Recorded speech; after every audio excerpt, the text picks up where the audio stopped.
नमस्कार, मैं विक्रांत यादव और आप देख रहे हैं द स्वतंत्र। हमारा वादा है हम हर वो मुद्दा उठाएंगे जो हम भारतीयों से सीधा जुड़ा हुआ है। आज का हमारा विषय है बाबा साहिब भीमराव अंबेडकर। क्या बाबा साहिब अंबेडकर से बड़ा भी कोई है? और क्या आज के समय में ये याद दिलाने की ज़रूरत है कि उन्होंने भारत के लिए क्या नहीं किया? बाबा साहिब का नाम देश के इतिहास में वो अध्याय है जिसने करोड़ों दलितों, पिछड़ों, आदिवासियों और वंचित वर्ग को आवाज़ दी। उन्होंने न केवल उन्हें जीने का हक दिलाया बल्कि समाज की मुख्य धारा में शामिल होने का एक रास्ता भी दिखाया।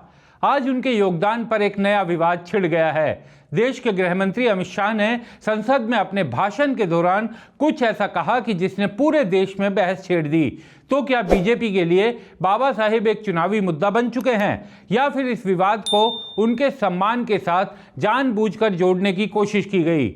आइए पहले जानते हैं कि अमित शाह ने क्या कहा। मान्यवर, अभी एक फैशन हो गया है आम्बेडकर आम्बेडकर आम्बेडकर आम्बेडकर आम्बेडकर आम्बेडकर। इतना नाम अगर भगवान का लेते तो 7 जन्मों तक स्वर्ग मिल जाता। विपक्ष ने इसे बाबा साहिब का अपमान बताया तो बीजेपी ने सफाई दी कि अमित शाह के बयान को गलत तरीके से प्रस्तुत किया जा रहा है। लेकिन बात यहीं खत्म नहीं हुई।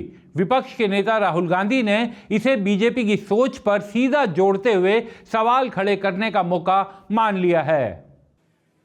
ये शब्द तो अपने आप में बहुत पीड़ादायक थे, अपमान करने वाले थे, बाबा साहब अंबेडकर का अपमान करने वाले शब्द थे। लेकिन जिस लहजे में उन्होंने कहा, जो टोन थी उनकी कहने की, ऐसे लग रहा था जैसे अंदर से उनमें नफरत भरी पड़ी है। जैसे कहते हैं ना हम कई बार, हमारे कहने के लहजे में पता चल जाता है आदमी मजाक में बोल रहा है कि व्यंग्य कर रहा है कि दुख से बोल रहा है। लहजे में, उनके लहजे से लग रहा था कितनी नफरत करते हैं वो बाबा साहब अंबेडकर से। एक बार मेरे को लगा शायद मुंह से निकल गया होगा, लेकिन अगले दिन प्रधानमंत्री मोदी जी ने बयान देके उनका समर्थन किया। अमित शाह जी का, जो अमित शाह ने पिछले दिन बोला संसद में, मोदी जी कह देते भाई ये जो बोला मैं इससे सहमत नहीं हूं, चलो हम मान लेते। हमें लगता भाई अमित शाह के मुंह से निकल गया होगा। मोदी जी ने उनकी बात का पूरी तरह से समर्थन किया और शाम को कल 5:30 बजे प्रेस कॉन्फ्रेंस करके अमित शाह ने अपनी बात को सही ठहराया। इससे क्या पता चलता है? इससे यह पता चलता है इन्होंने जानबूझ के, सोच समझ के ये बात संसद में कही थी, एक नीति के तहत कही थी, सबको, पूरे देश को मैसेज देने के लिए कि अंबेडकर के लिए उनकी क्या भावनाएं हैं। नहीं, देखिए, मैं पता नहीं, आपके शांत हो जाए, आपके कैमरा में होगा। ये पार्लियामेंट की एंट्रेंस है, इसमें मैं अंदर जाने की कोशिश कर रहा था तो बीजेपी के एमपी जो थे वो मुझे ऐसे रोकने की कोशिश कर रहे थे, धकेल रहे थे और मुझे धमका रहे थे, तो वो हुआ है बस।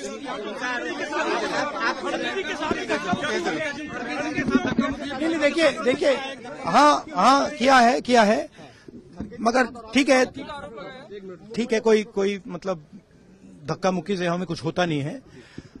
मगर ये एंट्रेंस है पार्लियामेंट हाउस की और हमारा अधिकार है अंदर जाने का, और बीजेपी के जो मेंबर्स हैं वो हमें अंदर जाने से रोक रहे थे।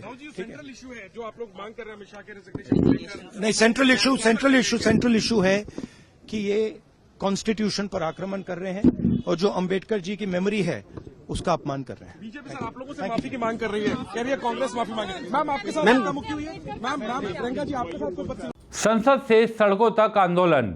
गुरुवार को संसद के बाहर पक्ष और विपक्ष दोनों ने बाबा साहिब के नाम पर प्रदर्शन किया। राहुल गांधी ने नीली टी शर्ट पहनकर बाबा साहेब के प्रति अपना समर्थन जताया तो बीजेपी के नेता भी संविधान को लेकर अपनी निष्ठा जताने में पीछे नहीं रहे। पर सवाल ये उठता है कि आखिर ये विवाद इतना क्यों बढ़ गया?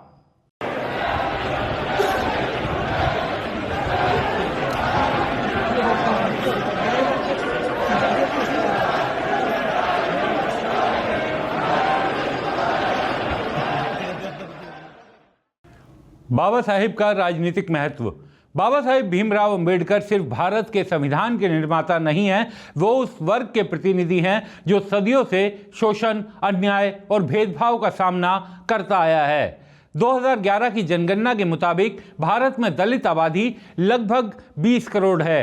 देश की 543 लोकसभा सीटों में से 84 अनुसूचित जातियों के लिए आरक्षित है। 156 सीटें देश में ऐसी हैं जहां दलित वोट निर्णायक भूमिका निभाते हैं।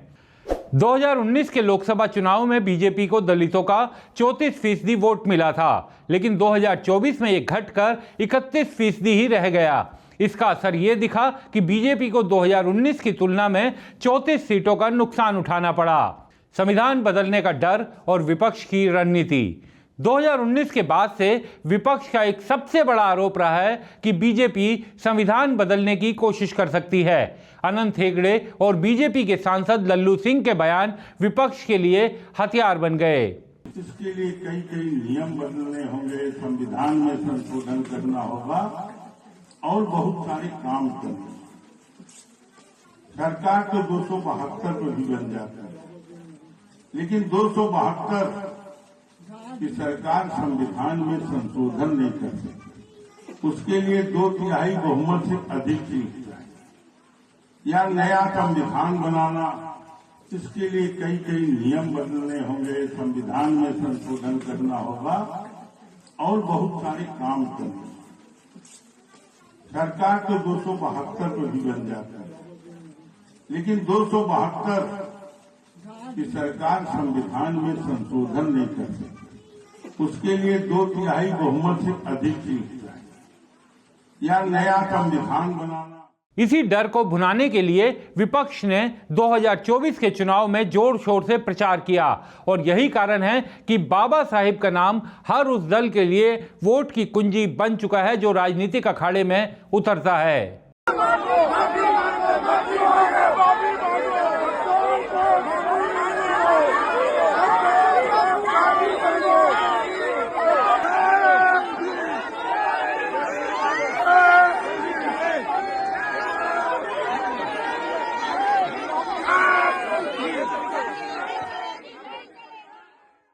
बाबा साहिब का महत्व और दलित राजनीति का भविष्य।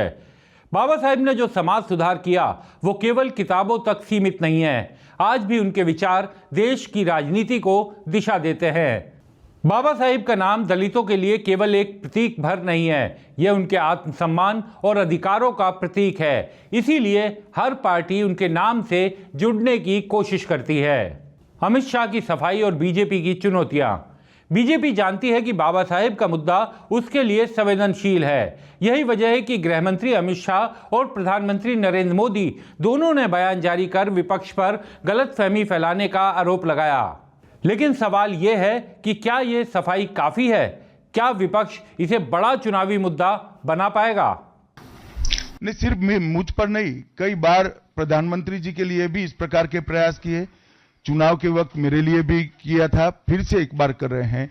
मगर मैं इसीलिए आज आप सबके सामने आया हूं। सार्वजनिक जीवन में आपका भी दायित्व है कि क्षीर नीर करने में जनता का मदद करिए, दूध का दूध और पानी का पानी करने में जनता को मदद करिए। मुझे आनंद होता अगर मेरे भाषण के मुद्दों के तथ्यों को वो चैलेंज देते। तथ्य पर चैलेंज देने के लिए कुछ नहीं है। मैंने भाषण का एक एक शब्द तथ्यात्मक है और इतिहास से गर्भ से बाहर आया हुआ है। इसलिए वो इस प्रकार से मेरे भाषण को एडिट कर कर इसको गलत अर्थ निकालकर इस प्रकार का प्रयास करें। यहां एक बात यह भी ध्यान देने वाली है कि विपक्ष, खास तौर से राहुल गांधी, लगातार बीजेपी के निशाने पर रहते हैं और आमतौर पर बीजेपी के समर्थक उनके बयानों को काट छाट कर दिखाते रहे हैं। फैक्ट्री में सोना बनाना हो या एक तरफ से आलू डालो वो सोना बनकर निकलेगा, इस तरीके के कई बयान हैं जिसमें उनके बयानों को काट छाट कर पेश किया गया। अब बीजेपी पर कांग्रेस उसी तरीके के हथियार को चला रही है और आज बीजेपी के नेता, बीजेपी के समर्थक ये कह रहे हैं कि उनकी बात को गलत परिप्रेक्ष्य में काट छाट कर दिखाया जा रहा है। अगर पिछले 2019 के मुकाबले देखा जाए तो विपक्ष को 53 सीटों का फायदा हुआ था और एनडीए को 34 सीटों का नुकसान। यही वो फासला था जो 2019 और 2024 के चुनाव में आए बड़े अंतर का कारण बना। इस अंतर ने 2019 में बीजेपी को पूर्ण बहुमत का नतीजा दिया था तो 2024 में सहयोगियों के सहारे ले आया था। तो ये बाबा साहेब को मानने वालों के वोट की ताकत है। जाते जाते आपको ये भी बता दें कि 2024 में दलित बहुल 156 सीटों में से विपक्षी इंडिया गठबंधन ने करीब 93 सीट जीती थी और सत्ताधारी एनडीए को केवल 57 सीट मिली थी। देश के हर भारतीय, चाहे वो गरीब हो, अमीर हो, दलित हो, ऊंचे वर्ग का हो, हर किसी को जो वोट का अधिकार मिला है वो बाबा साहिब की ही देन है। तो क्या इस विवाद का असर आगामी चुनाव पर पड़ेगा? क्या बाबा साहिब का नाम दलित वोटों की कुंजी हमेशा बना रहेगा? देखते रहिए द स्वतंत्र, आपका चैनल, आपका अपना तंत्र।